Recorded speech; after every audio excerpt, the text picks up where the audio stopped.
पूरे आते हैं।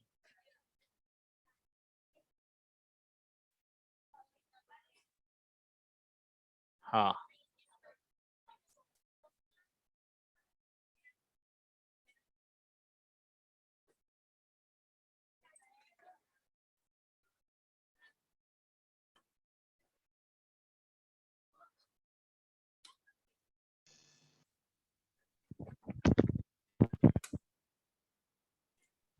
चलिए स्टार्ट करते हैं अब।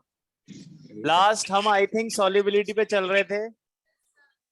सॉल्युबिलिटी में जल्दी से बताइए किन दो फैक्टर्स के अकॉर्डिंग सॉल्युबिलिटी चेक की जाती है?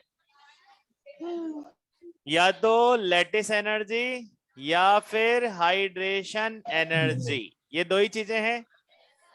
तो ऐसे केस में हमारे पास दो ऑप्शन आए, या तो कभी तो क्या यूज करनी पड़ेगी हाइड्रेशन, कभी यूज करनी पड़ेगी लैटिस। पर इसमें कंफ्यूजन हो जाता है, इसीलिए हमने फिक्स कर दिया था कि किस केस में हाइड्रेशन और किस केस में लैटिस का, ये बोल दिया था ना अपन ने कल लास्ट में। ठीक है, जल्दी बताओ किस केस में हमें हाइड्रेशन का यूज करना है? सर लैटिस का बताया आपने, हाइड्रेशन का तो बोला रेस्ट। हाँ बताओ कौन कौन है?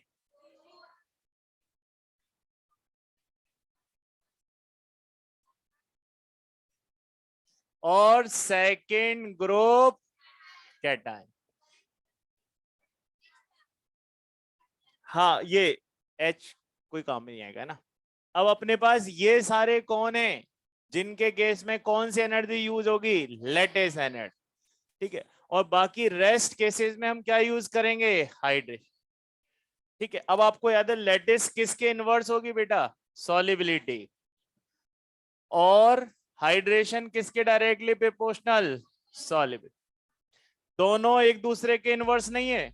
गलती से भी दोनों को ये मत लिख देना कि hydration is inverse of lattice, फिर कबाड़ा हो जाएगा। ऐसे केस में बस हमें सीधे ये याद रखना है किसके फैक्टर चल रहे हैं, ये सॉलिबिलिटी। ठीक, अब क्या उसको याद कर लिया आपने? उसको याद कर लिया ना कि वो क्या है, कौन सा मेथड है, उसके सब याद कर लेना है ना। तो उसको आप ऐसे याद रख सकते हो, है ना, ओफोलीना। ओफोलीना। तो ये लीना है जो किस ग्रुप में रहती है? सेकंड ग्रुप में। ठीक है, तो ऐसे हमें फटाफट से याद हो जाएगा। अब मैं बोर्ड पर एक दो एग्जांपल लिखता हूं, आप बताना है इंक्रीजिंग डिक्रीजिंग। ठीक है, यही करना है अपने को। बताइए क्या बेटा? C S F, C S C L, C S B R और सी एस आई में क्या ऑर्डर ऑफ सॉल्युबिलिटी रहेगा? इंक्रीजिंग या डिक्रीजिंग? दो ही ऑप्शन है, increasing decreasing. Raise your hand for first increasing, जो लोग बोलना चाह रहे हैं कि सर ये इंक्रीजिंग ऑर्डर रहेगा।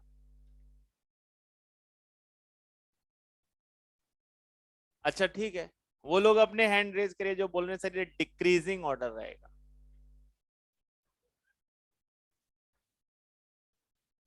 वो लोग हैंड रेज करो जो बोल रहे हैं इंक्रीजिंग रहेगा। अरे दो ही ऑप्शन है भाई, इधर इंक्रीजिंग और डिक्रीजिंग। अब क्या इक्वल लगा दें इनके बीच में? लो, डिक्रीजिंग वाले, इंक्रीजिंग वाले, बताओ कॉमन क्या है यार? सीजियम। अब अगर बच्चे सीजियम कॉमन हो गया तो मैं एच ई पर आ गया, और एच ई किससे देखा देगा? साइज से। अब कौन सा साइज बचा इन एनाइंस का? Decreasing order. तो आपको सिर्फ ये चेक करना है कौन कॉमन है, उसके अलावा देखते जाओ लेटिस या फिर हाइड्रोजन। अब बताइएगा,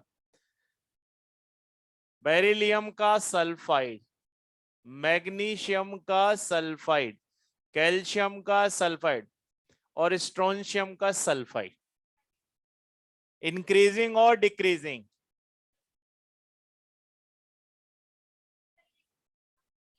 ऐसा ही रहेगा। वो लोग अपने हैंड रेज करो जो बोल रहे हैं सर जैसा ऑर्डर ऊपर आया था वैसे ही ऑर्डर ये रहेगा। अच्छा, जो इनके अगेंस्ट बोलना चाह रहे हो कि नहीं सर अब तो ऑर्डर बदलना पड़ेगा, बार बार एक ही ऑर्डर कैसे आएगा? अरे भाई सेम होगा, क्योंकि इस बार कौन कॉमन है? सल्फर। सल्फर उस लिस्ट में है ही नहीं।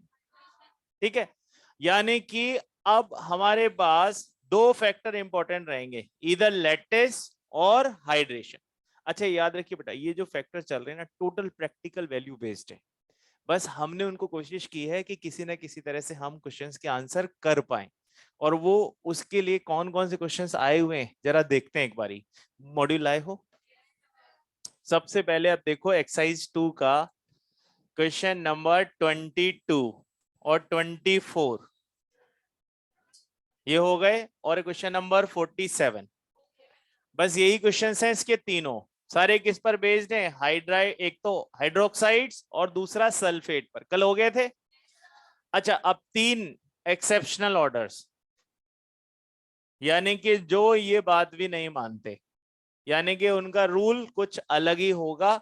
और ऐसे केस में हमें उन तीन ऑर्डर्स को याद करना है।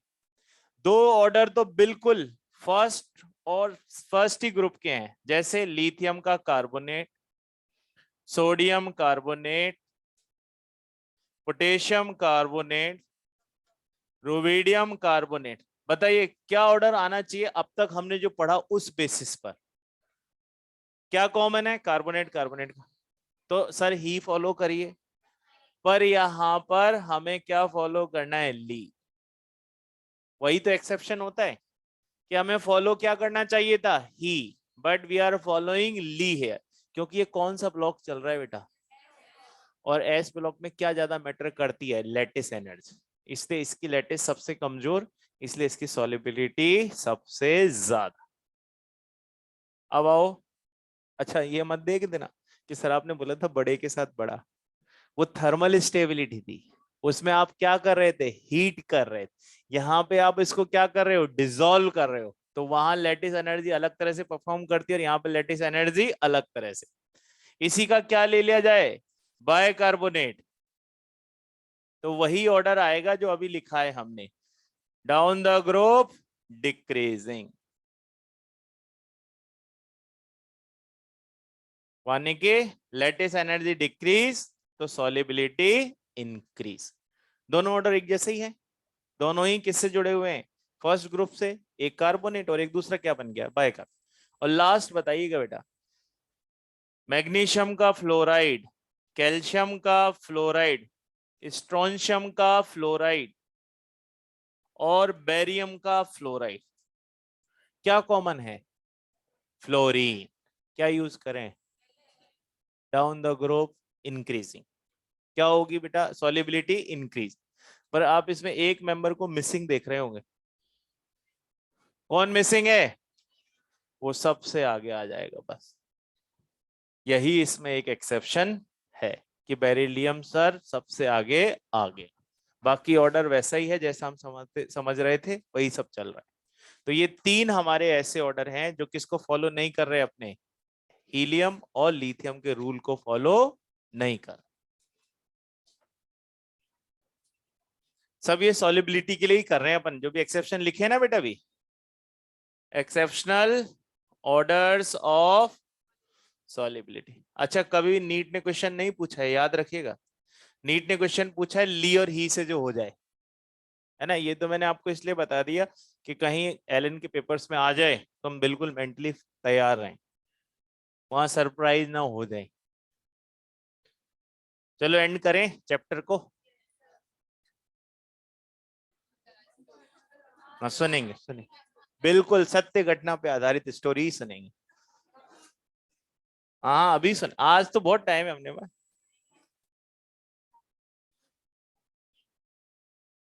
हाँ 1:15 तक का टाइम है ना, बस कोई बात नहीं, अभी तो 1 घंटे से ऊपर है ना? जैसे ही मौका आएगा वैसे ही सुना दूंगा। आज यहीं यहाँ पे रखी हुई है स्टोरी, बस गिरने ही वाली है। जैसे ही मुझे मौका मिलेगा वैसे ही गिरा दूंगा, बम की तरह। चलिए अब अपन इसमें आगे बढ़ते हैं। हमारे पास यहाँ सॉल्युबिलिटी में एक टॉपिक और छोटा सा बचा है। मैं आपको मेल्टिंग पॉइंट वाली बात बता चुका हूँ क्या कल, कि कोवेलेंट सॉलिड्स का अलग केस है, मॉलिक्यूलर सॉलिड्स का अलग केस है। ये वाली बात हो गई ना अपनी, ठीक है। तो बस अपने पास एक लास्ट चीज बची है सॉलिबिलिटी के रिगार्डिंग, वो है हाइड्रेटेड रेडियस। कि हाइड्रेटेड रेडियस किसके इनवर्स होती है? आयनिक रेडियस के।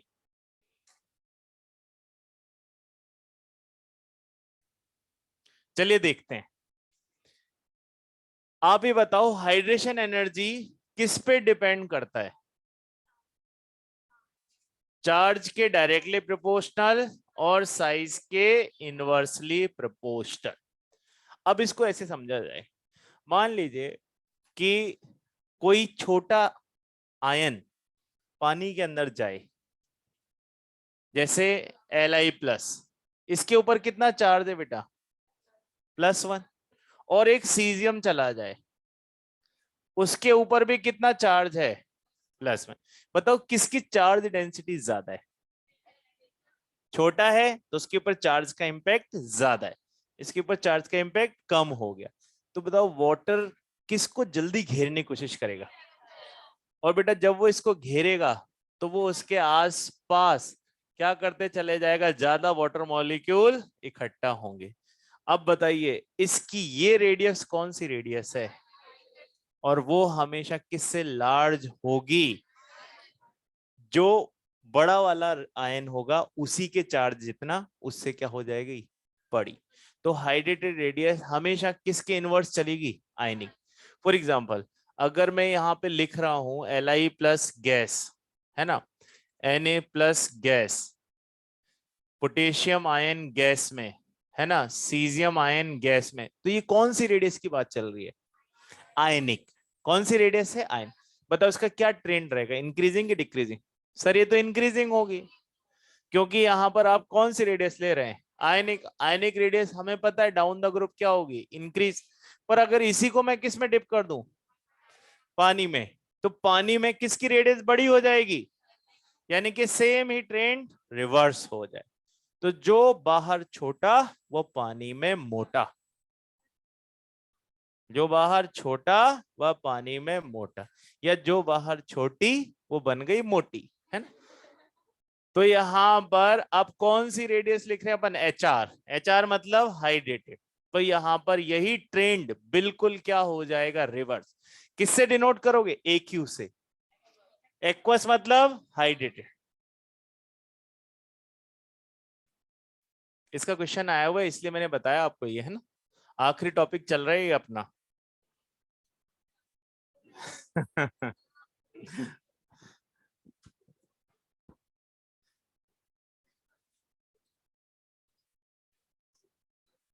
अच्छा, क्या आयोनिक कंडक्टेंस साइज पर डिपेंड करती है कि नहीं करती है?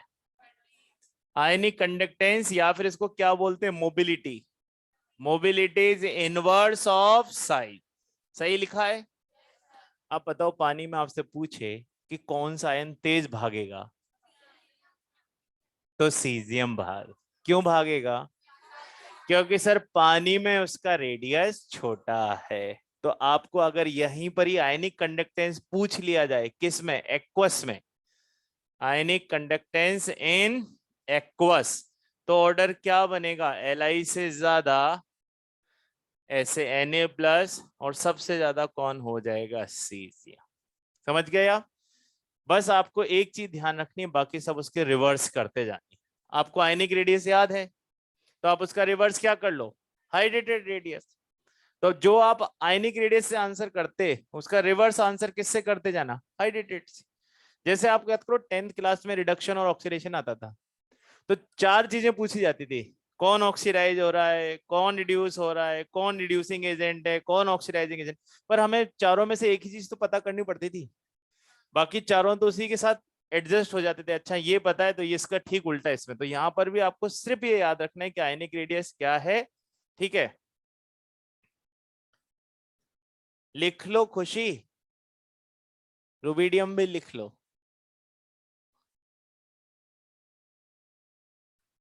ऐसे ही नहीं लिखा है ना, कोई उसमें कोई खास बात नहीं थी बेटे।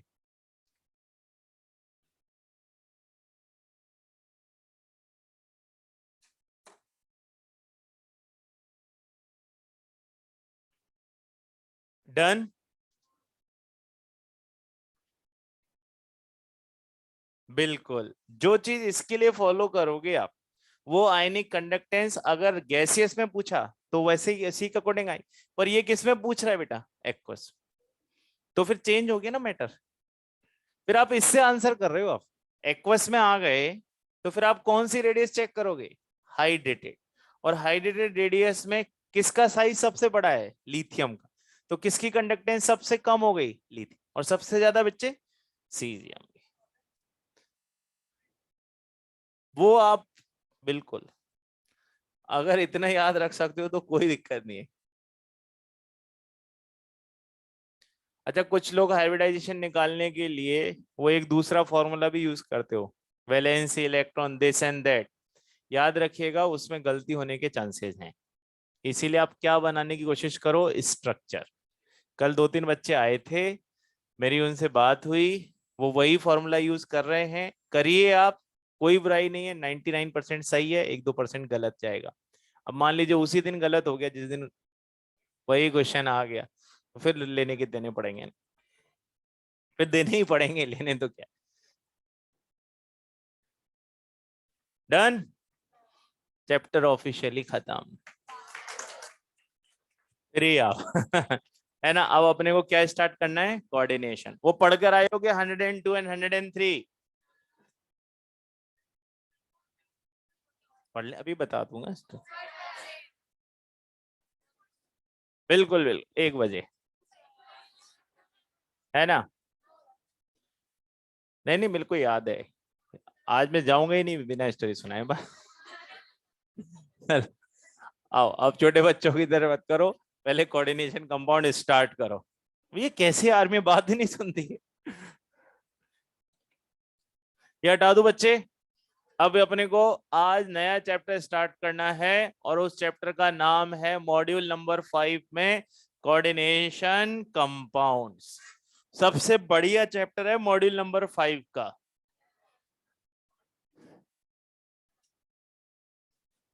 यानी कि ऐसा चैप्टर जिसमें एक्सेप्शंस बहुत ही कम, कोई स्पेशल केस नहीं है, मोस्टली केसेस किससे सॉल्व होंगे, कंसेप्ट से। और आज आपको अच्छा भी लगेगा क्योंकि हमें कंसेप्ट ही पढ़ने रहेंगे अब से। चलिए, कोऑर्डिनेशन कंपाउंड, मैं बोर्ड पर 2 कंपाउंड बना रहा हूं, आप देख के बताना कि इनमें से कोऑर्डिनेशन कंपाउंड कौन सा है।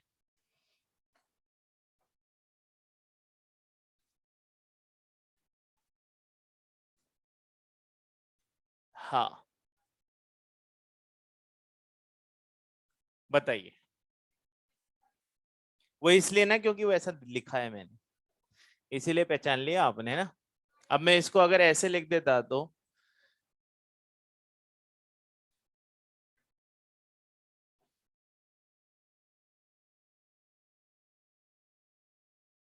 अब बताओ which one is coordination. Option number 1, option number 2, option number 3 both, option number 4 none of them.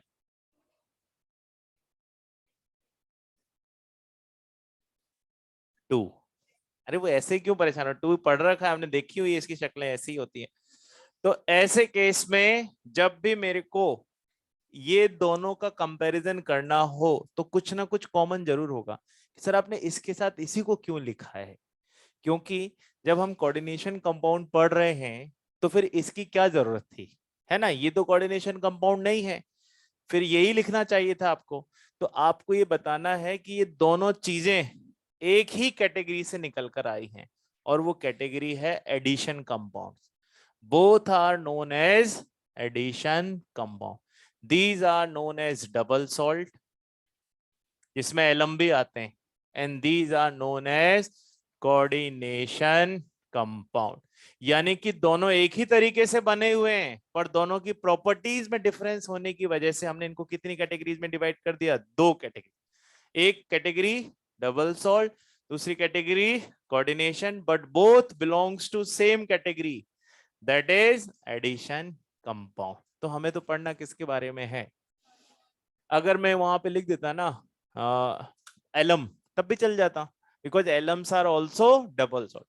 अब देखो डबल सॉल्ट का क्या मतलब होता है, एक सॉल्ट दूसरा सॉल्ट, यहां पर भी तो है, ये एक सॉल्ट और ये दूसरा सॉल्ट, पर यहाँ एक डिफरेंस है कि जब ये दोनों मिले और आप इनको देखोगे तो ये जब टूटेंगे ना तो सब अलग अलग हो जाएंगे। के प्लस अलग हो जाएगा, Cl माइनस अलग हो जाएगा, Mg+2 अलग हो। पर इसमें जब ब्रेक डाउन होगा तो ये वाला पार्ट कभी ब्रेक नहीं होगा। सिर्फ कौन सा पार्ट ब्रेक होगा? जो बाहर होगा ब्रैकेट के। यानी कि यहां पर मुझे K+ तो मिलेगा, पर यहां पर इसमें आयरन का टेस्ट नहीं आएगा। क्यों नहीं आएगा? क्योंकि वही तो उसको डबल सॉल्ट से क्या करेगा? डिफरेंशिएट करेगा। तो हमें सबसे पहले किसकी डेफिनेशन लिखनी है? एडिशन कंपाउंड्स की। और फिर हम ये डिफरेंस बना के आगे चालू करेंगे कोऑर्डिनेशन कॉम्प्लेक्स। चलिए स्टार्ट करिए। पहले पहले डेफिनेशन एक लाइन है ना, लिखिए addition compound. When two or more simple salts, when two or more simple salts are allowed, when two or more simple salts are allowed to mix in their definite proportion of, in their definite proportion of weight, definite proportion of weight, they form definite proportion of weight, they form addition compound। वो मिलकर क्या बना लेते हैं बेटा? Addition compound. उन्हीं को क्या बोलते हैं? एडिशन। अब आप उनको डिफरेंशिएट कर लो कि उनकी प्रॉपर्टीज में कुछ डिफरेंसेस हैं, इसलिए हमने उनको कितनी कैटेगरीज में डिवाइड किया है? 2 में। आप बनाइए इसी तरह से एडिशन कंपाउंड और 2 पार्ट बना लो, दोनों में एक एक दो दो डिफरेंस लिख लेते हैं।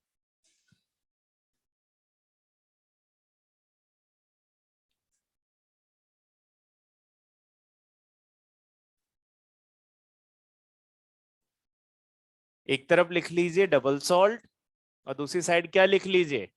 Coordination complex. और एक एक एग्जांपल भी कॉपी पेस्ट छाप लो। डबल सॉल्ट में कार्नेलाइट है वो, है ना, और दूसरा कौन है? हाँ वो तो अपन करेंगे आईयूपी से, अभी तो सिर्फ ऐसे ही बना लो।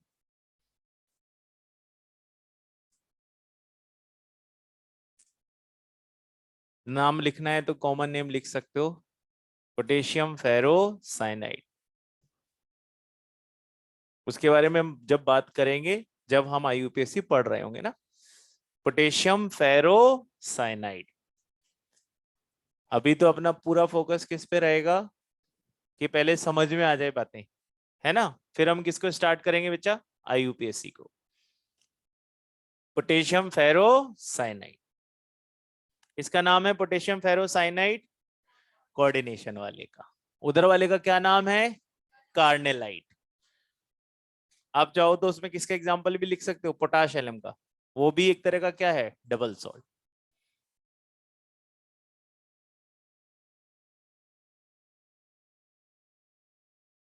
करें स्टार्ट, एक एक दो दो डिफरेंस लिखें। वहां लिखिए इसके केस में एक दो दो डिफरेंस लिखेंगे ना, दो इधर लिखेंगे दो इधर लिखेंगे, तो पहले एक इधर लिखो डबल सॉल्ट में। Get dissociate, get dissociate in aqueous medium. क्या हो जाते हैं एक्वस मीडियम में जाके? डिसोसिएट हो जाते हैं। दिख ही रहा है, K+ अलग हो गया, Mg+2 अलग हो गया, ठीक है। इधर लिखिए कोऑर्डिनेशन में, retain their identity, retain their identity in aqueous. वो अपनी आइडेंटिटी क्या रखते हैं? बनाए रखते हैं, ऐसे टूट फूट उनमें नहीं होती। और आप देख भी रहे हो कि जब ये टूटा तो सिर्फ कौन सा वाला पार्ट टूटा? जो ब्रैकेट के बाहर था। जो ब्रैकेट के अंदर वाला पार्ट है वही तो कोऑर्डिनेशन है।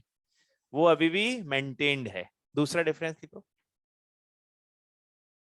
मेटल्स हैव, किसमें लिख रहे हैं, डबल में, मेटल्स हैव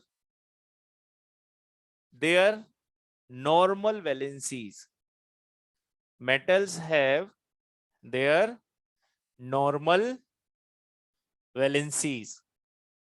और कोऑर्डिनेशन में लिखो, metals have two type of valencies, metals have two type of valencies, that is primary and secondary। कौन कौन सी, प्राइमरी एंड सेकेंडरी। अब हम किससे स्टार्ट करते हैं, कोऑर्डिनेशन से। तो आप एक, मैं टर्मिनोलॉजी के बारे में बात कर रहा हूं जो हम इस चैप्टर में यूज करेंगे। तो मैं एक फॉर्मूला बना देता हूं, है ना, ये वाला ही अपना बहुत फेमस है, K4FeCN6। तो मैं आपको ये समझाने की कोशिश करूंगा कि कौन कौन से टर्म्स इस चैप्टर में हम करेंगे यूज। तो देखो इसके दो पार्ट हैं, एक ये ब्रैकेट वाला और एक ब्रैकेट के बाहर। अब हो सकता है कि ये बाहर वाला पार्ट ब्रैकेट से पहले हो या ब्रैकेट के बाद में भी। अब आपको याद है कोई सा भी सॉल्ट हो उसमें दो ही पार्ट होते हैं, एक कैटायन और एक एनायन।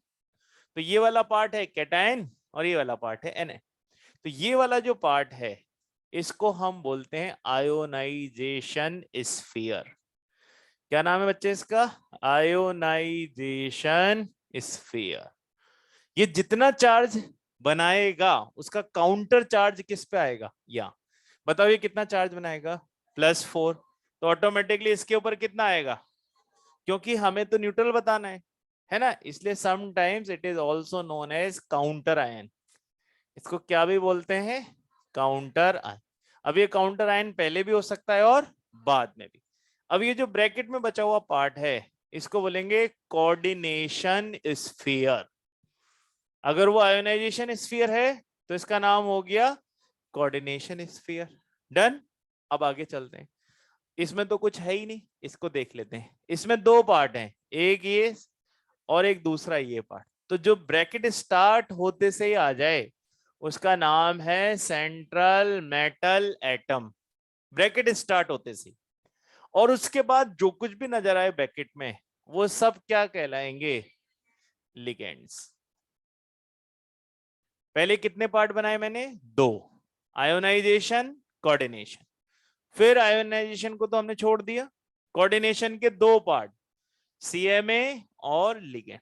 अब यहां सीएमए जो है उसके पास होता है वेकेंट ऑर्बिटल और लिगेंड्स के पास होते हैं लॉ। तो मतलब है कौन सा बॉन्ड बनेगा, तभी तो नाम क्या रखा गया है, कोऑर्डिनेशन कॉम्प्लेक्स। तो आपको याद है लुईस के अकॉर्डिंग ये लुईस एसिड और ये लुईस बेस। ठीक, जितने नंबर यहां दिख रहे हो आपको वो एक तरह का स्टेरिक नंबर है और यहां उसका नाम क्या है, कोऑर्डिनेशन नंबर। क्या नाम रहेगा बेटा, कोऑर्डिनेशन। अब अच्छा स्टेरिक नंबर अगर 6 हो तो कौन सा हाइब्रिडाइजेशन बताते थे, sp3d2। तो इसका हाइब्रिडाइजेशन sp3d2 भी पॉसिबल है। और अब हम यहां नया पढ़ेंगे d2sp3। ठीक है, तो ये तो हम बाद में पढ़ेंगे ही सही कि D2 क्यों आया पहले, है ना। अभी के लिए हमारे पास दो चीजें, या तो हाइब्रिडाइजेशन होगा sp3d2 या फिर होगा d2sp। नंबर 6 ही रहेगा, 1 और 3 4 और 2 6, 2 3 3 + 3 6। अच्छा, क्या यहाँ पर एक ही टाइप के लिगेंड्स हैं, इसीलिए इस कॉम्प्लेक्स को बोलेंगे होमोलेप्टिक। क्या बोलेंगे इसको, होमोलेप्टिक। क्यों बोला होमो, सेम टाइप ऑफ लिगेंड। यानी कि जब ऐसा कोई कॉम्प्लेक्स दिखे जिसमें मुझे एक ही टाइप का लिगेंड मिल रहा हो तो मैं इसको क्या बोलूंगा, होमोलेप्टिक। अच्छा, ऐसा भी हो सकता है जैसे यहां देखो पीटी, अमोनिया है 2 और क्लोरीन भी है 2। अब क्या ये होमोलेप्टिक है, अब ये क्या बन गया, हेट्रोलेप्टिक। क्यों बन गया भाई हेट्रोलेप्टिक? सर अब इसमें अब एक से ज्यादा टाइप के लिगेंड्स हैं। जब more than one type of ligands present हो तो ऐसे कॉम्प्लेक्स को हम क्या बोलेंगे? हेट्रोलेप्टिक। अच्छा यहाँ कोऑर्डिनेशन नंबर कितना आ रहा है? 4, 2 और ये 2 कितना हो गया बच्चे? 4। तो जब यहाँ कोऑर्डिनेशन नंबर 4 है तो यहाँ भी दो हाइब्रिडाइजेशन हो सकते हैं, या तो sp3 होगा या फिर dsp2 होगा। ठीक है, तो यहां इस पूरे चैप्टर में आपको सिर्फ दो ही तरह के कोऑर्डिनेशन नंबर से डील करना है, इधर 4, 6। 4 हुआ तो sp3 या dsp2 और 6 हुआ तो sp3d2 या d2sp3। अब छाप लीजिए।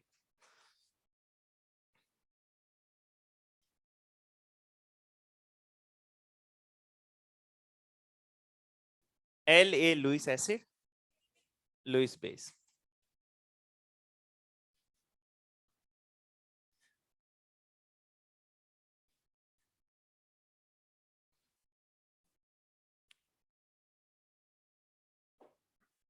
हाइब्रिडाइजेशन के बारे में बात करेंगे 2-3 दिन के बाद, जब हाइब्रिडाइजेशन स्टार्ट होगा।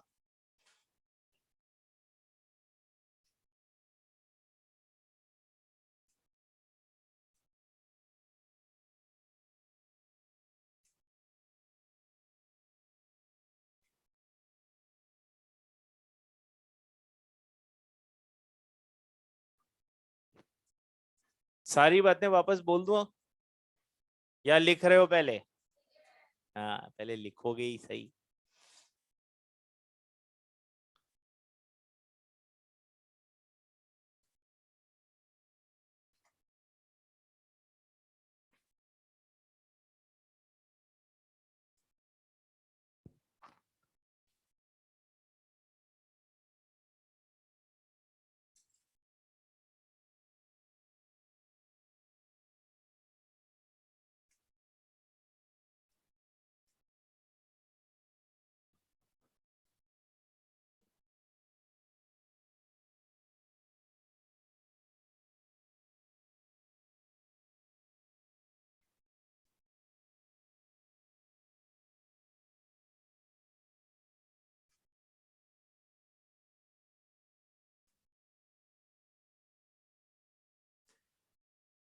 तो इस तरह से कोई कॉम्प्लेक्स हो तो उसके कितने पार्ट हो सकते हैं? दो, एक आयोनाइजेशन स्फीयर और दूसरा कोऑर्डिनेशन स्फीयर। कोऑर्डिनेशन स्फीयर के खुद के कितने पार्ट होंगे? दो, एक सीएमए, दूसरा लिगेंड। सीएमए कहां दिखाई देगा? ब्रैकेट स्टार्ट होते सही वो क्या होगा? अपना सीएमए। उसके अलावा जितने भी नजर आए मैक्सिमम 6, वो सब क्या होंगे? लिगेंड। अब सीएमए हमेशा क्या प्रोवाइड कराता है? Vacant orbital. और लिगेंड क्या प्रोवाइड कराता है? Lone pair. तो भाई जो लोन पेयर देता है अकॉर्डिंग टू लुईस उसको क्या बोलते हैं? Lewis base. Lone pair donors are known as Lewis base, और जो रिसीव करते हैं they are known as Lewis acid. ये बात हम किस में भी कर चुके हैं? कोऑर्डिनेशन बॉन्ड में, वहां भी ये बात अपन ने 2 बार बोली थी। अब उसके बाद कोऑर्डिनेशन नंबर 6 भी हो सकता है, 4 भी हो सकता है। मैक्सिमम कितना जाएगा? 6। ठीक है, मिनिमम कितने भी हो सकते हैं, 2 तो होते ही हैं। ऐसे केस में हमें कितनों से डील करना है? या तो 4 से या फिर 6 से। अगर सारे एक जैसे हो जाएं तो होमो, और एक भी अलग हो गया तो हेट्रो। डन। अभी हमने इसमें यही सब देखा। अच्छा एक और इसमें केस आएगा, ऑक्सीडेशन स्टेट। सेंट्रल एटम के लिए किसकी कैलकुलेशन होगी? ऑक्सीडेशन स्टेट की। और वो आपको कैलकुलेट करना आता है कि नहीं? उसमें सबसे बड़ी प्रॉब्लम ये आएगी कि आपको लिगेंड्स के चार्जेस याद होने चाहिए, नहीं तो गलत कैलकुलेशन होगी साक्षी। ठीक है, ऐसे के है ना, तो ऐसे केस में हमें ध्यान रखना पड़ेगा। ठीक है, चलो अब देख लेते हैं। एक मैं बता देता हूँ यार, मुझे ऐसा लगता है कुछ लोगों को नहीं आती होगी। ऑनेस्टली बोलो, कितने लोगों को ऑक्सीडेशन स्टेट कैलकुलेट करना नहीं आता? हाँ कोई बात नहीं, देखो यहां पर एक मैं बता देता हूं, है ना, पर ये आपको आना चाहिए, प्रैक्टिस करनी भी पड़ेगी, नहीं तो दिक्कत होगी बहुत।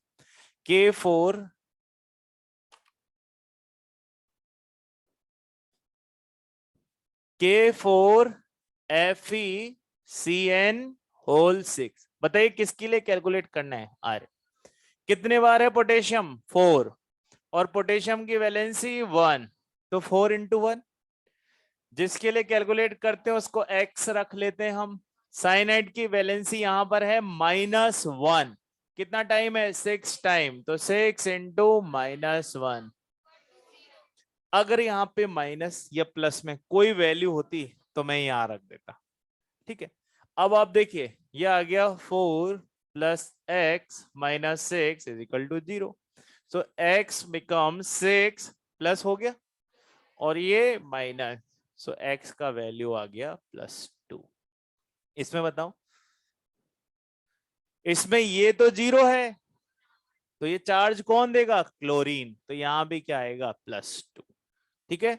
इस तरह से अजी आपको अभी क्या याद नहीं है, लिगेंड्स के चार्जेस। तो अभी फॉर द टाइम बीइंग आप पेज नंबर 103 ओपन करके ही रखिए, ठीक है। तो हम इससे स्टार्ट करते हैं, डन विद दिस। चलिए अब हम आगे पढ़ते हैं, हमें किसके बारे में स्टडी करनी है, लिगेंड्स के बारे में, वही सबसे इंपॉर्टेंट पार्ट है अभी इसका। 103 और 102 पे न्यूट्रल्स हैं, है ना। चलिए मैं कुछ लिस्ट बनाऊंगा, आप मेरे साथ बना लीजिए, ये तो हटा दूं ना।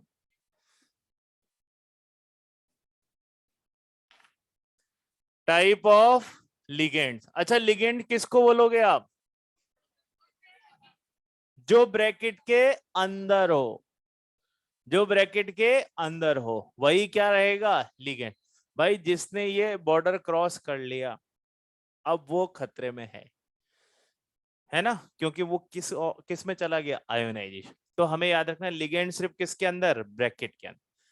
लिगेंड्स को हम कई कैटेगरी में डिवाइड कर सकते हैं। पहली category, on the basis of charge, किस बेसिस पर, चार्ज। या तो होगा कोई चार्ज नहीं, न्यूट्रल, या फिर बेटा चार्ज होगा नेगेटिव, तब हम उसको क्या बोलेंगे, एनायनिक। और या फिर होगा चार्ज पॉजिटिव, तब उन्हें बोलेंगे हम कैटायनिक। तो पहला कैटेगरी किस बेसिस पर हो गया, चार्ज। चलो देखते जाओ न्यूट्रल में कौन कौन इंपॉर्टेंट है। एक तो सबसे इंपॉर्टेंट है H2O। जो जो इंपॉर्टेंट है मैं बोर्ड पे वही बनाऊंगा, क्योंकि उन्हीं से हमें फ्रीक्वेंटली काम पड़ेगा इस चैप्टर में। NH3, CO कार्बोनिल, और NO नाइट्रोसिल, यही बार बार काम आएंगे। एनाइनिक, X-, X मतलब फ्लोरीन, क्लोरीन, ब्रोमीन, आयोडीन, सारे हेलोजेंस, है ना। उसके अलावा साइनाइड्स, सल्फेट, चार्जेस दिख ही रहा हूं मैं साथ साथ, हाइड्रोक्साइड। ज्यादा नहीं लिखेंगे, जो काम आएंगे वही लिखेंगे केवल, है ना। कैटायनिक में एक ही काम आएगा, ले देखिए NO+। और आप यहां लिख लो कि अब आपको ना कंफ्यूजन कहां होगा, सर NO तो यहां भी है, यहां भी है, वहां पर कभी भी है ना ऐसे थोड़ा ना लिख के देगा या माइनस है प्लस है, ये तो आपको जज करना पड़ेगा। ऐसे केस में अगर NO आ जाए तो आपको ये देखना है कि सेंट्रल एटम कौन है। अगर सेंट्रल एटम आयरन है तो फिर वो हमेशा क्या होगा, NO+। और अगर central atom other than iron है तो फिर NO, वो लास्ट वाला न्यूट्रल वाला। तो आप लिख लीजिए व्हेन Fe is CMA, ये उसी समय क्या बनाता है, NO+, बाकी समय क्या रह जाता है, NO। ये आपने पढ़ा है 12th क्लास में, ब्राउन रिंग कॉम्प्लेक्स, वहां दिखता है ये।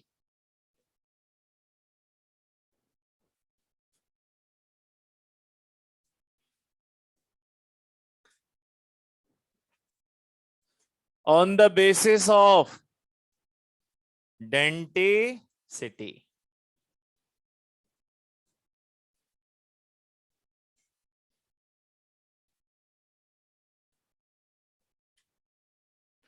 डेंटिसिटी का मतलब यहां पर दो तरह से देखा जाता है, या तो नंबर ऑफ साइड एटम से, नंबर ऑफ डोनर साइड से देख लो, या फिर कितने बॉन्ड बनाए उससे देख लो। ज्यादा करेक्ट होता है कितने बॉन्ड बनाए। तो मैं यहां लिख देता हूं, डेंटिसिटी का मतलब होता है नंबर ऑफ डोनर साइट्स या फिर number of coordinate bonds formed, यानी कि उसने कितने बॉन्ड बनाए, दोनों में से कोई एक बात। अब हो सकता है कि लिगेंड सिर्फ एक ही बॉन्ड बनाए, तब हम उसको क्या बोलेंगे, मोनोडेंटेट। One donor site. या हो सकता है दो बॉन्ड बना दे, तो उसको बोलेंगे बाई या डाइडेंटेट। अब हो सकता है कि उसने जो दो बॉन्ड बनाए एक ही जैसी डोनर साइड से बना दी, यानी कि दोनों डोनर साइड सेम हो, तब हम उसको बोलते हैं सिमेट्रिकल। यहां पर जितने भी मैंने बनाए ना ये सारे, ये सब किसके एग्जाम्पल है, मोनो के। किसके एग्जाम्पल है, सब मोनो के, इसलिए मोनो के एग्जाम्पल अलग से नहीं लिखे हैं। ठीक है, चाहे वो न्यूट्रल हो, चाहे वो एनायन हो, चाहे वो कैटायन हो, they all are examples of mono. और बाय क्या वो आएंगे,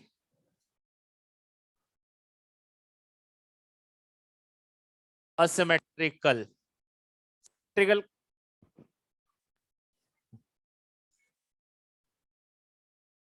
ये तो अपनी परंपरा ही बन गई।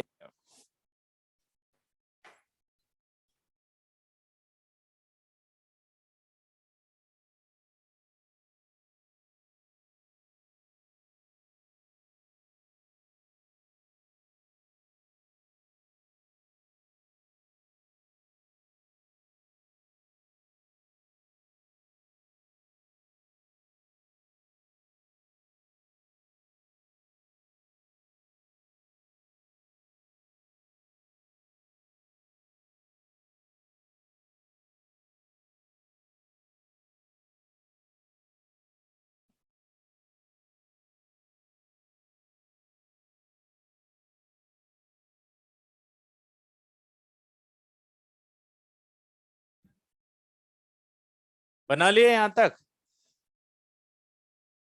एक भी नहीं बोला।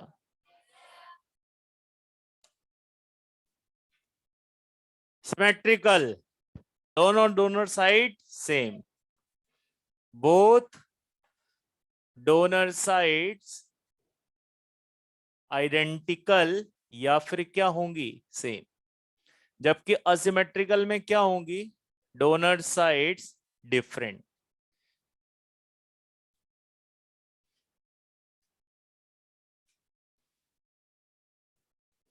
एग्जाम्पल का सिंबल यही बना लेते हैं, यहां पर जैसे EN, इथाइलिन डायमीन, EN के ऊपर क्या लगा दिया मैंने कि ये न्यूट्रल है। ऑक्सलेट OX -2, यानी कि ये कौन सा हो गया, नेगेटिव। और एक है DMG, DMG डाइमिथाइल ग्लाइऑक्सीमेटो। ठीक है, आएंगे सब आएंगे। और अच्छी बात यह है असिमेट्रिकल की, इसका एक ही एग्जांपल है, glycinate, GLY।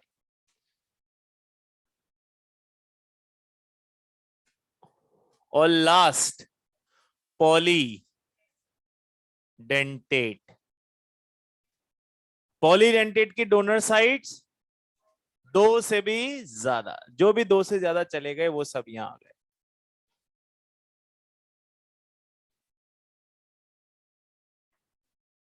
More than two donor site. इसके एग्जांपल्स हैं, जैसे बहुत अच्छा फेमस एग्जांपल है EDTA।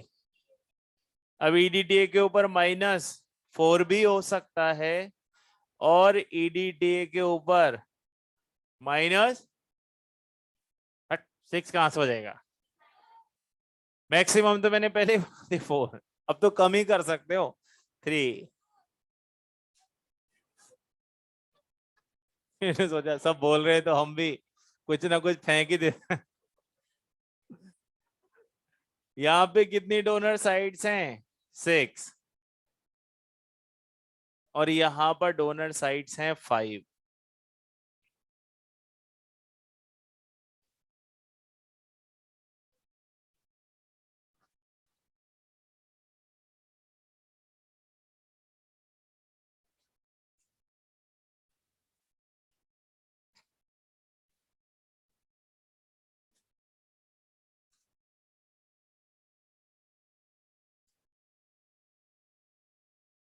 जो जो भी मैंने मोनोडेंटेड में नहीं लिखा वो सब कहाँ लिखा?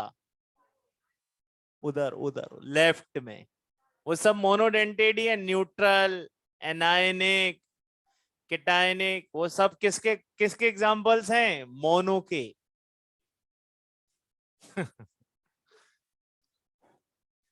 मोनोडेंटेड के।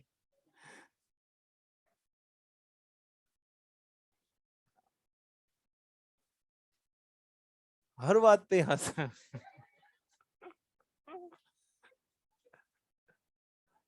मैं मोनो बोल रहा हूँ, कुछ और ही सुन रहे हैं।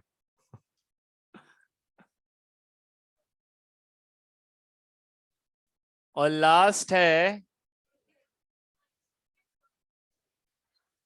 अरे मैं रब थोड़ा ना कर रहा हूँ।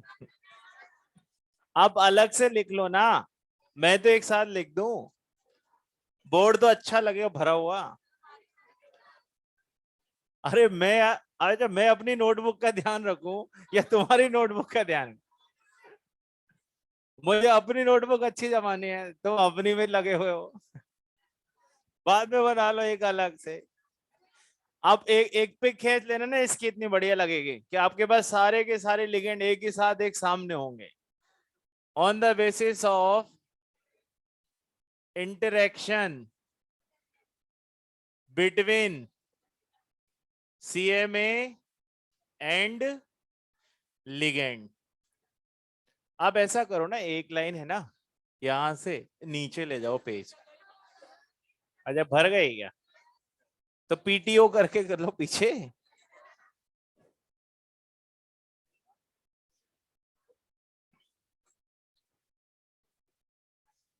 क्लासिकल और नॉन क्लासिकल कौन कौन से कैटेगरीज हो गए, बस ये इतना ही लिखेंगे, पर बाद में इसको अलग से पढ़। अब मेरे पास में जगह भी नहीं है। मैं शुरू से जगह बनाते हुए तो यहाँ तक लाया था उसको।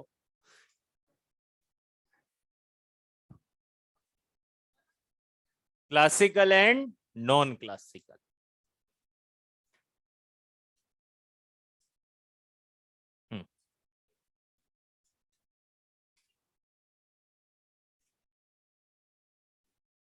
तुम्हारा सही लिखा है।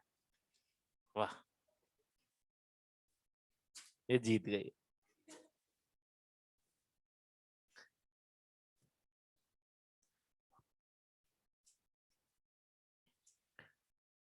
लो आओ जल्दी से कुछ लिगेंड्स की फोटो बनाते हैं, है ना, ताकि उन्हें देखकर पहचानने में आसानी। हालांकि हमें कहीं बनाना तो नहीं है, नाम ही याद होना चाहिए, पर एक्चुअल में क्या है, ये जो डाइडेंटेट्स है ना, ये दो तीन, ये चारों, इनको थोड़ा सा देखना चाहिए हमें कि इनकी डोनर साइट सेम कैसे हैं, इनकी डोनर साइट्स अलग कैसे हैं, है ना।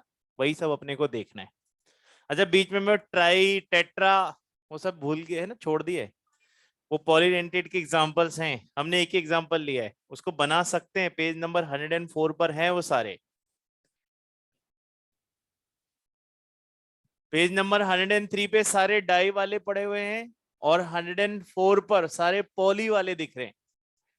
नहीं याद नहीं करने, बस अपने को ये ध्यान होना चाहिए, मेनली तो जो मैंने बोर्ड पे बनाए ना बेटा, इनके बारे में थोड़ा ध्यान होना चाहिए। इन्हीं से क्वेश्चंस बनेंगे। इनके नेम, एक्चुअल में इनका क्या क्या चीजें याद होना चाहिए, इनका नेम और इनके चार्ज, बस। और डेंटिसिटी तो पता लग ही जाएगी। चलें स्टार्ट करें, उधर से साफ करें। और अभी वहीं पर है क्या? इतने मिशन भी स्टार्ट नहीं किए कभी वहां से। लोगों के तो मिशन खराब हो गए, किधर हमारे तो पेज ही पूरा हो गया। उन्होंने कहा मैं तो स्टार्ट ही नहीं किया, पहले इंतजार करिए, पूरा लिख ही डालो। मैं को रब कर रहा हूँ बेटा, है ना, बहुत लेट हो जाएगा।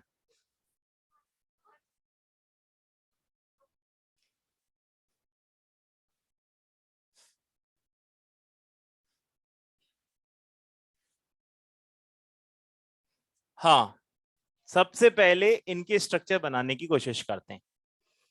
इथाइलिन, ईएन का मतलब है इथाइलिन डाई अमीन। अब इस केस में हमें इसके ऊपर कोई चार्ज नहीं रखा है। इसका स्ट्रक्चर कुछ ऐसा होता है, NH2, इसकी दोनों डोनर साइड जो है ना वो नाइट्रोजन है। तो बताइए एक ही बार में ये कितने बॉन्ड बना रहे हैं? दो। एक ही बार में कितने बॉन्ड बना दिए बच्चे? दो। अगर ये किसी कॉम्प्लेक्स में 2 टाइम्स रिपीट हो गया तो बताओ उसमें कोऑर्डिनेशन नंबर कितना बनेगा? समझ गया? क्योंकि एक ही बार में कितना बॉन्ड बना दिया? दो। यही तो डेंसिटी है कि कितने कोऑर्डिनेट बॉन्ड बनाए। अब एट ए टाइम अगर इसने 2 बनाए तो फिर इसकी काउंटिंग कितनी बार होगी? 4 टाइम। अगर ये खुद कितने टाइम्स आ जाए? 2 टाइम। लाइक यहां बताना PT EN होल 2 + 2। अब बताओ यहां पे कोऑर्डिनेशन नंबर कितना हो गया? 4 हो गया। क्यों हो गया? क्योंकि एट ए टाइम 2 बनाए, तो 2 टाइम्स होने पर 4 बनाए, इसलिए इसकी कोऑर्डिनेशन नंबर 4 बोल। और ये 3 टाइम्स आ जाए तो 6। ठीक है, मल्टीपल में चलते जाना। अब अगर इसमें लिख दें ऑक्सलेट, बताओ ऑक्सलेट का फॉर्मूला, ऑक्सलिक एसिड पता है? COOH, उसमें से HH हटा दो तो 8 आ जाएगा। COO-COO। बताओ दोनों डोनर साइड अलग हैं या सेम है? इसीलिए ये भी किस में काउंट होगा? सिमेट्रिकल बाइडेंटेट लिगेंड में काउंट होगा।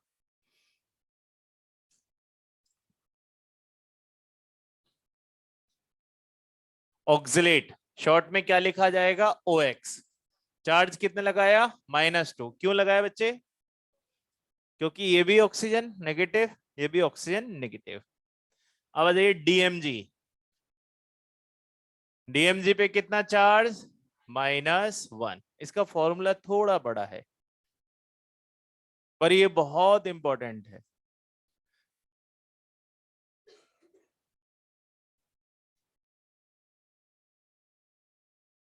बताइए डोनर साइड कौन सी है? दोनों नाइट्रोजन ही है।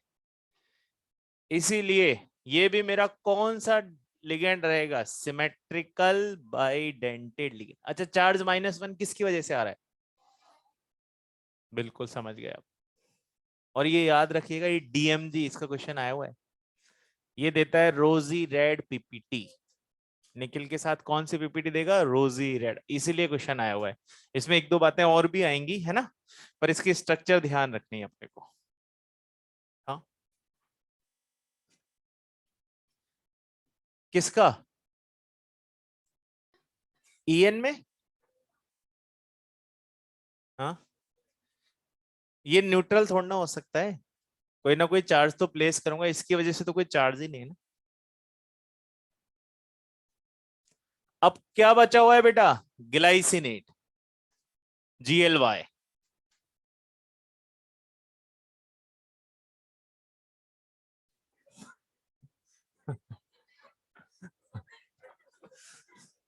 ये तो भयंकर एक्सप्रेशन था। ऐसा, मुझे तो ऐसा लगा कोई उसकी पिटाई कर रहा है या मुसीबत में है कोई।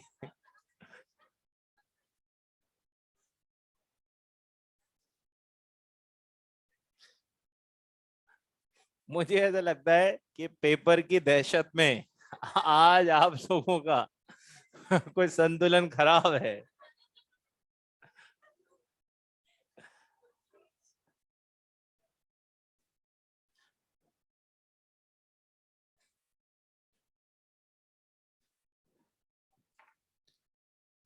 Glycinate GLY। अब यहां पर अपने को दिख रहा है एक माइनस है, और ये किसका एग्जांपल है? असिमेट्रिकल का। तो इसमें एक डोनर साइड तो बेटा नाइट्रोजन है और दूसरी डोनर साइड ऑक्सीजन है। इसीलिए इसको हम क्या कंसीडर करते हैं? Asymmetrical bidentate ligand.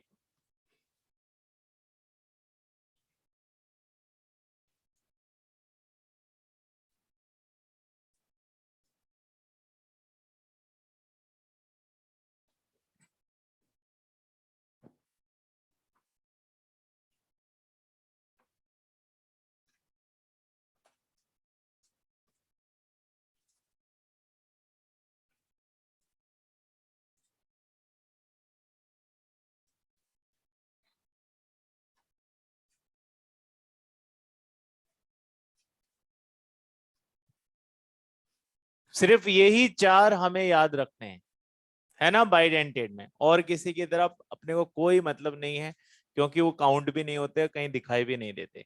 ये चार ही ध्यान रखने हैं। EDTA किधर देख सकते हैं? 104 पर। अच्छा, अब देखो वो तो क्या नाम है उसका? Ethylene diamine. अब इसको ट्राईइन भी बोलते हैं कई। तो ट्राईइन बनाने के लिए इसका मतलब NH2 कितनी बार आएगा? 3 बार। तो मुझे बीच में एक CH2 यूनिट और एंटर करनी पड़ेगी। ट्राईइन लिखा तो मैं इसको आसानी से बना सकता हूं कि सर मुझे NH2 कितनी बार लेना है? अब 3 टाइम्स। तो 3 टाइम्स NH2 लेने के लिए कनेक्शन भी तो बनाना पड़ेगा। CH2 CH2 एक, CH2 CH2 एक। तो अब देखो इसकी डोनर साइड कितनी हो गई? 3। 1 2 3। तो वो डाईइन था, ये ट्राईइन हो गया। ऐसे टेट्रा भी हो सकता है भाई। EN तो आ ही रहा है, इसका मतलब क्या होता है? Ethylene diamine. डायमीन किसको बोला था? 2 NH2 को। अब मैंने यहां पे क्या कर लिया? ट्राईइन। तो ट्राईइन बनाने के लिए कितने NH2 होंगे? 3। तो उन्हें कनेक्ट करने के लिए भी तो कोई चाहिए ना? क्या? मैं तो ट्राईइन बता रहा हूं।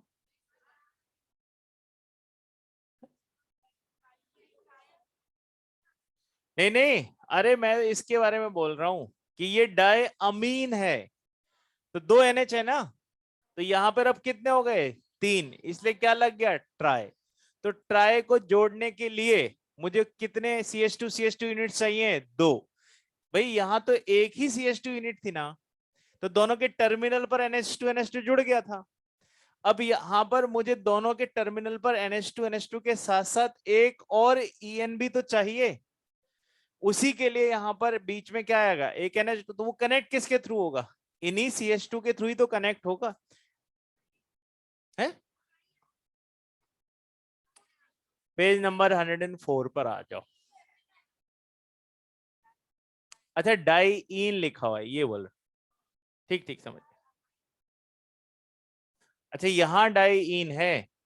हाँ ठीक है, ठीक है, ठीक है। अब 104 पर आप वो भी देख लो, EDTA वाले को। भाई मुझे देखने दो, आप क्या देख रहे हो आज, क्योंकि आज आप पे भरोसा नहीं हो रहा है मुझे।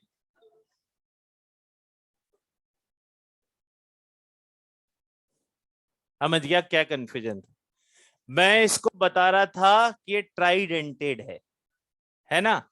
और आप जो बात कर रहे थे वो इसके नेम की बात कर रहे थे। दोनों में इतना सा ही मेरे को ये बताना था भाई, 3 डोनर साइट हैं, तो मैंने उन दोनों चीजों को मिक्स करके ट्राईइन लिख दिया, है ना? तो डाईइन सही बोल रहे हो आप, पर इसकी डोनर साइड कितनी है बेटा? 3 है। तो ये कौन सा डेंटेड हो गया? ट्राइडेंट। ये थोड़ा सा अपना कंफ्यूजन हो गया था। समझ गया बात को? यहां लिख लो ये कैसा है? ट्राइडेंटेड। और अगर ये ट्राईइन हो जाता तो ये क्या बन जाएगा? टेट्राडेंटेड।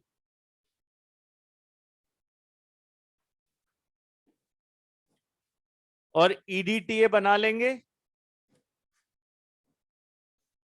आवाज नहीं आई, है ना? CH2 CH2, इससे जुड़ा हुआ है नाइट्रोजन, तो दो डोनर साइड्स तो ये हो गई, और इन सब के साथ क्या लगा हुआ है, acetate, COO minus, COO minus, CH2 COO minus, और ये CH2 COO माइनस। देखो चार चार्ज किसकी वजह से आ रहा है, ये 1 2 3 4, तो ये क्या है बच्चे, EDTA -4। अब अगर इसी को -3 बनाना होगा तो ये माइनस हटा के यहाँ क्या लिख देंगे, H लिखते से डोनर साइड कितनी रह जाएंगी, 5, 1 2 3 4 5। तो ये तो बना हुआ है शायद एक बुक में, आप बना लो 5 वाला। तो ये मेरे पास कौन सा बन गया, पेंटा।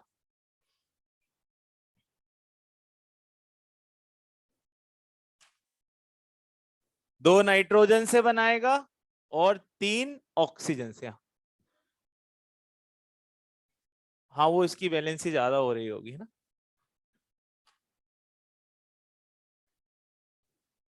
तो सारे लिगेंड्स चाहे मोनो हो, चाहे डाई हो, ट्राई हो, टेट्रा हो, पेंटा हो, हेक्सा हो, इसी तरह से हमें बस उनकी क्या याद रखनी है, डेंटिसिटी। क्या याद रखोगे बेटा उनकी, डेंटिसिटी।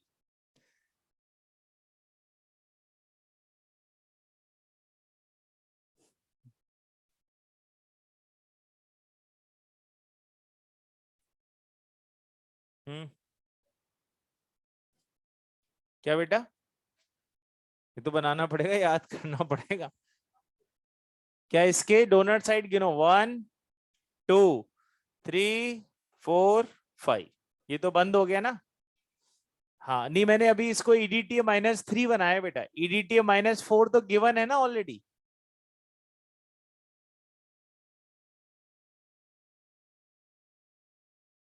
कौन सा डेंटेड है ये, पेंटा। हेक्सा वाला किस में बना हुआ है, मॉड्यूल में, वो -4 हो जाएगा हेक्सा वाला, तो उसमें क्या हो जाएगा, यहां भी क्या आ जाएगा, एक माइनस आ जाएगा।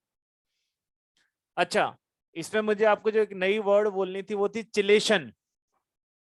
जितने भी बाइडेंटेड, ट्राइडेंटेड, पेंटाडेंटेड, हेक्साडेंटेड होंगे वो सब क्या बनाते हैं, रिंग, और रिंग को बोलते हैं हम चिलेशन। इसलिए इन लिगेंड्स को एक और नाम देंगे, chelating ligands. These ligands are also known as chelating ligand। तो ये क्या बनाएंगे बेटा, रिंग्स। तो जब रिंग बनाएंगे तो नंबर ऑफ रिंग्स आप याद रखना, जितनी इनकी डेंटिसिटी हो उसका एक कम।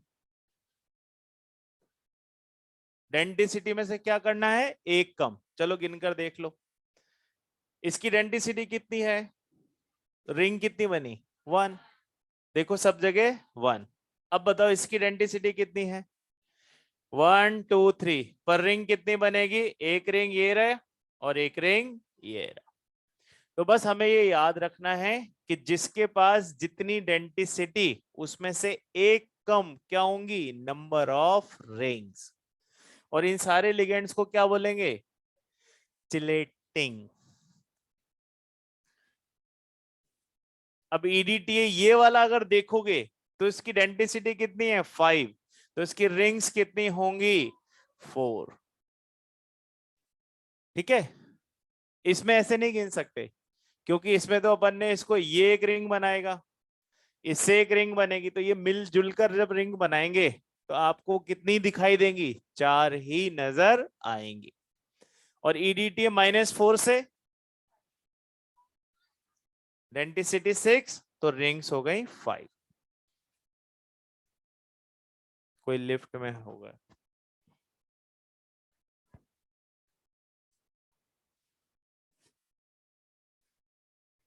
या फिर मॉक ड्रिल चल रही होगी कि भाई कोई मुसीबत आ जाए तो कैसे, क्या, सायरन की आवाज। हाँ, क्या हो गया बेटा अच्छा, अभी करते हैं, रुक। अरे इसको लास्ट एक चीज एंड करो, उससे पहले नहीं, वो एंड किए बिना तो लिगेंड का काम ही रुक जाएगा अपना, है ना। बाइडेंटेट से ले जो रिंग बना सकते हैं वो कहां से चालू हो गए, बाइडेंटेट से। वो सारे कौन से कहलाएंगे लिगेंड्स, चिलेशन वाले या चिलेटिंग वाले।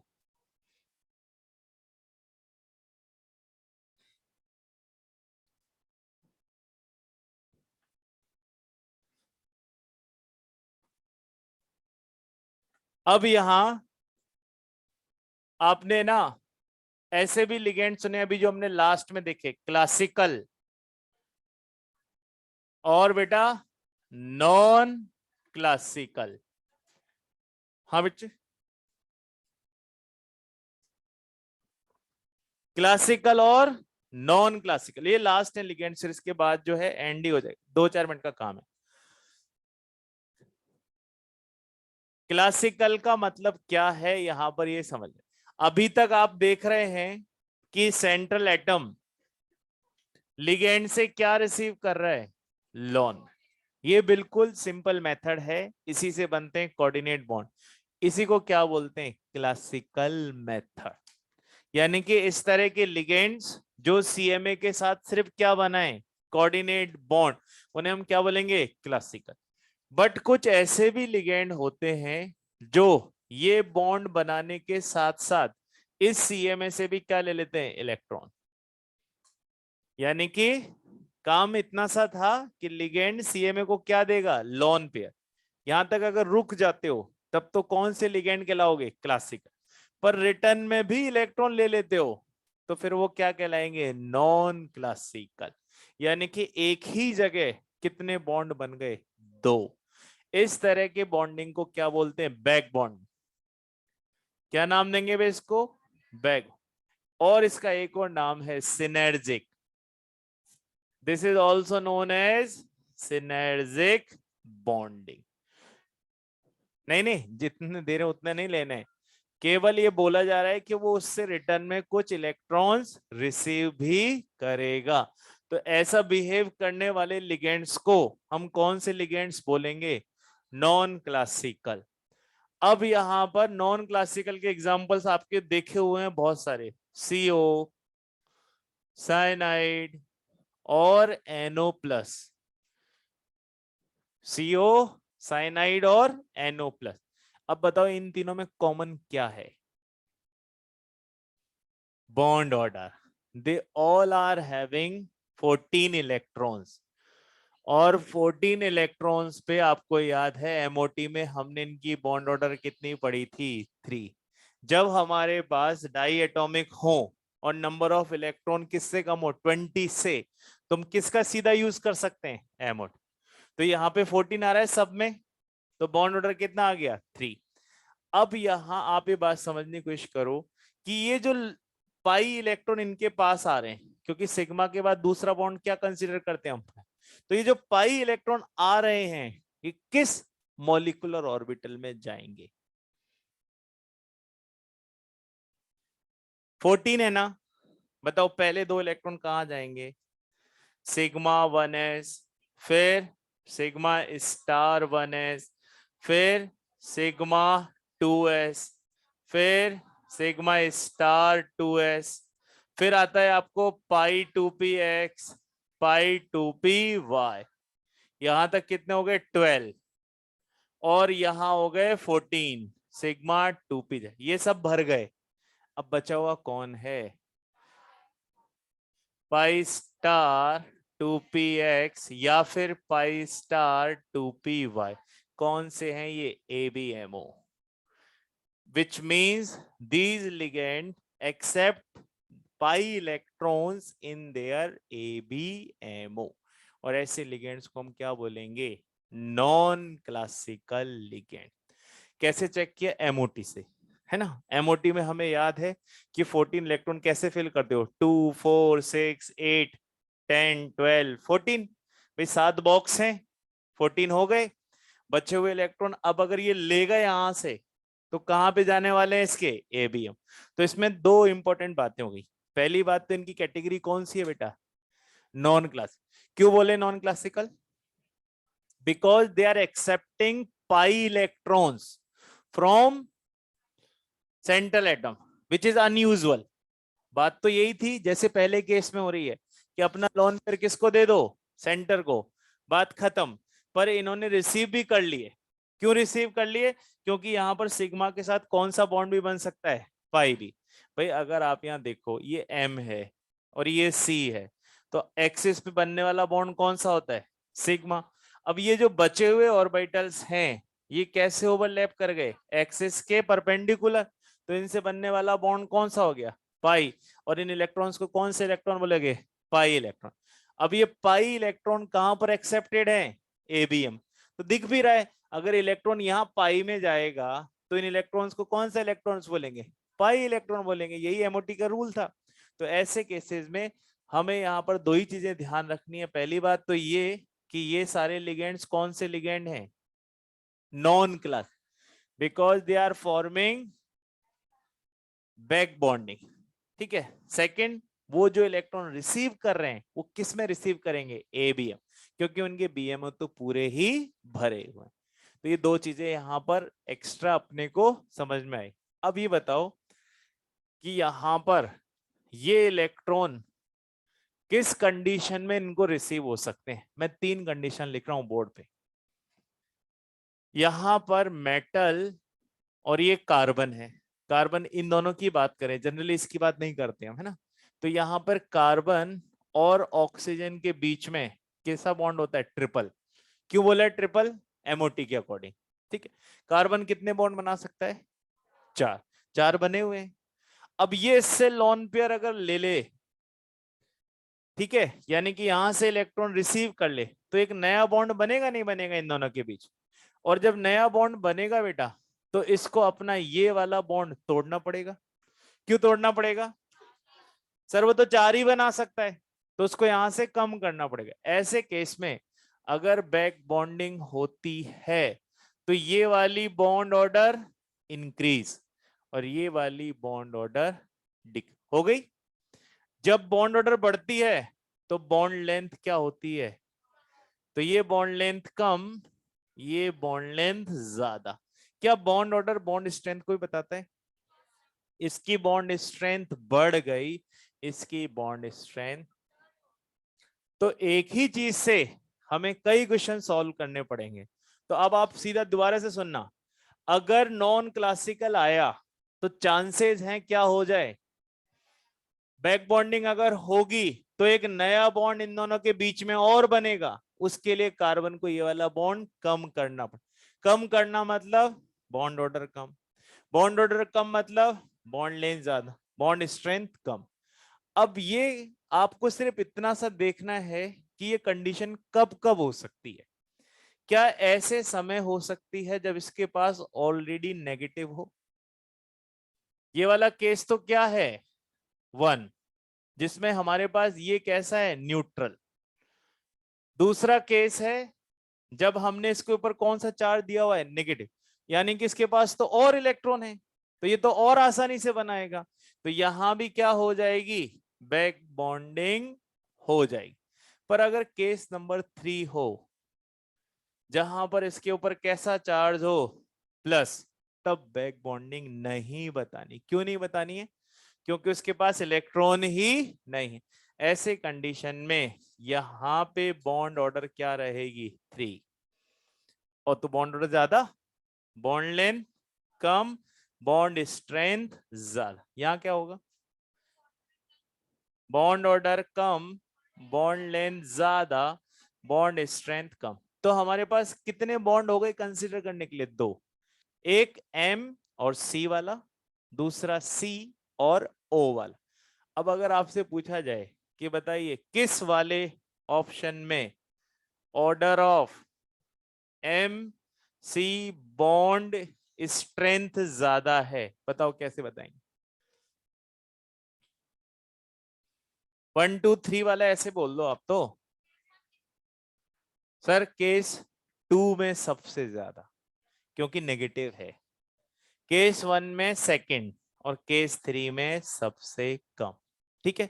और यही केस ऐसा पूछ लिया जाता, order of bond strength in carbon and oxygen, तो रिवर्स हो गया ना। अब बॉन्ड बन ही नहीं रहा, तो इस केस में हाईएस्ट बॉन्ड ऑर्डर रहेगी। 3, उसके बाद जो ऑर्डर है उसी का रिवर्स कर। तो आपको जब भी इस तरह का क्वेश्चन पूछा जाए, सिर्फ और सिर्फ किससे आंसर करना, पॉजिटिव और नेगेटिव से। ठीक है, उससे आपको इंस्टेंट पता लगेगा कि मुझे बैक बॉन्डिंग कब करनी है और बैक बॉन्डिंग कब नहीं। बताओ किस केस में बैक बॉन्डिंग पॉसिबल ही नहीं है, पॉजिटिव। किस केस में सबसे ज्यादा पॉसिबिलिटी है, नेगेटिव। किस केस में सिर्फ पॉसिबिलिटी है, न्यूट्रल।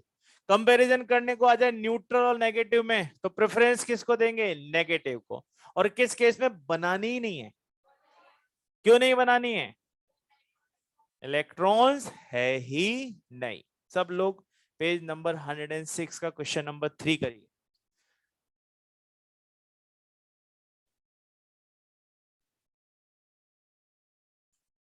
पेज नंबर 6 का क्वेश्चन नंबर 3 करिए। बताओ क्या पूछा है, कौन सी बॉन्ड स्ट्रेंथ स्ट्रॉन्ग पूछी है, सी और ओ की। मुझे देखना है किस पे पॉजिटिव है, फर्स्ट पे पॉजिटिव है, इसका मतलब उस केस में बैक बॉन्डिंग नहीं बतानी है। तो अपना आंसर फटाफट किससे आएगा, पॉजिटिव और नेगेटिव। अब देखो पेज नंबर 139 पर, एक्सरसाइज 2 पर, क्वेश्चन नंबर 17। एक तो क्वेश्चन हमने कहा किया 106 पर थर्ड, और एक हम करेंगे 139 पर 17। सिर्फ किससे आंसर करना है, पॉजिटिव और नेगेटिव। किसकी बॉन्ड स्ट्रेंथ पूछी है, कार्बन और ऑक्सीजन की। किसके ऊपर पॉजिटिव दिया हुआ है, सेकंड। बस वही हमारा आंसर। जहां बैक बॉन्डिंग नहीं होगी वहां किससे पता लगेगा, पॉजिटिव से। और ऐसे केस में किन का बॉन्ड मजबूत हो जाएगा, कार्बन ऑक्सीजन। और जहां बैक बॉन्डिंग हो गई बेटा, वहां पर कौन सा बॉन्ड कमजोर हो जाएगा, सीओ। आप एक बॉन्ड का ध्यान रखिए, दूसरे बॉन्ड को सब क्या कर दीजिए, अपोजिट कर। अपना आंसर जल्दी आ जाएगा, जल्दी लिखिए।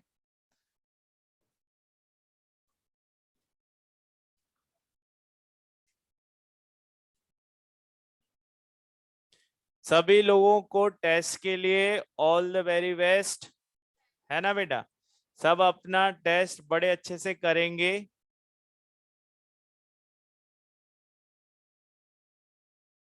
आज जल्दी फ्री कर रहे हैं, ठीक है।